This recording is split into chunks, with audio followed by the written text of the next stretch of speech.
ചിദംബരത്തിൻ്റെ മതിൽ ചാടി ചെന്നിട്ടാണ് CBIക്കാർ അദ്ദേഹത്തെ അറസ്റ്റ് ചെയ്തത്. ഒന്ന് ആലോചിച്ചു. ഇന്ത്യ രാജ്യത്ത് ഏറ്റവും സമ്പന്നമായ കുടുംബങ്ങളിലൊന്നാണ് ഇദ്ദേഹത്തിൻ്റെ ചെട്ടിയാർ കുടുംബം. അദ്ദേഹത്തിൻ്റെ വിദ്യാഭ്യാസം ഹാർവാർഡ് യൂണിവേഴ്സിറ്റിയിലായിരുന്നു. സുപ്രീം കോടതിയിലെ മുൻനിര അഭിഭാഷകനാണ്. 10 കൊല്ലം പ്രധാനപ്പെട്ട വകുപ്പുകൾ ഭരിച്ച ആളാണ്.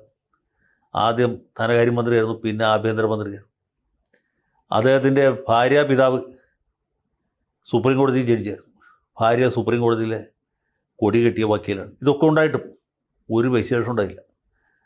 മതിൽ ചാടി ചെന്ന് ചിദംബരത്തെ അറസ്റ്റ് ചെയ്തു. ജാമ്യം നിഷേധിക്കപ്പെട്ട അദ്ദേഹമായിട്ട് 105 ദിവസം തിഹാർ ജയിലിൽ ചപ്പാത്തിയും ദാലും കഴിച്ച് നിലത്ത് പായ വിരിച്ച് കിടക്കേണ്ടതായിട്ട് പോകും.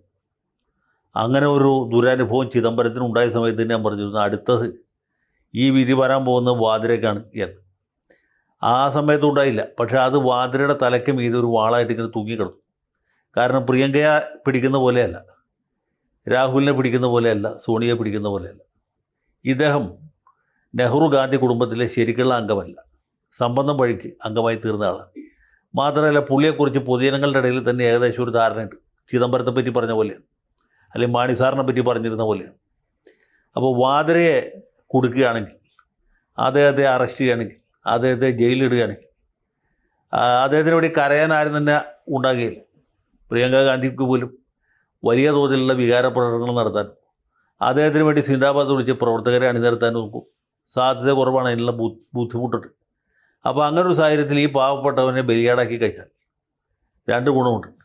ഒന്ന്, ഈ നെഹ്റു ഗാന്ധി കുടുംബക്കാർ മുഴുവൻ കള്ളന്മാരാണ്, കള്ളികളാണ് എന്നൊരു ഇമ്പ്രഷൻ ഉണ്ടാക്കാൻ പറ്റും. രണ്ടാമത്, വാദ്രയെ പോലെ നെഞ്ചൂക്കുള്ള സാഹസികനായ ഒരു നേതാവ് ഇന്ത്യൻ നാഷണൽ കോൺഗ്രസ്സിൽ ഉദയം ചെയ്യുന്നത് കുറഞ്ഞ പക്ഷം താമസിപ്പിക്കാനെങ്കിലും സാധിക്കും. പിന്നെ വാദ്ര സത്യം തെളിയിച്ച് പുറത്തു വരട്ടെ, അതൊക്കെ ഒരുപാട് താമസിക്കും.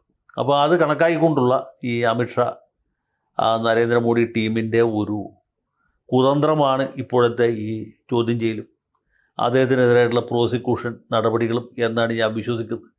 ഇത് കാണുന്ന എല്ലാ കോൺഗ്രസ്സുകാരും വാദ്രയോട് ഐക്യപ്പെടണമെന്നും അദ്ദേഹത്തിൻ്റെ കരങ്ങൾക്ക് ശക്തി പകരണമെന്നും ഞാൻ കർത്താവായ യേശുക്രിസ്തുവിൻ്റെ പേരിൽ നിങ്ങൾ ഓരോരുത്തരോടും അഭ്യർത്ഥിക്കുക. കൂടുതൽ വാർത്തകളും വിശേഷങ്ങളും നിങ്ങളിലേക്ക് എത്താൻ ABC മലയാളം സബ്സ്ക്രൈബ് ചെയ്യുക, ബെൽ ബട്ടണും അമർത്തുക.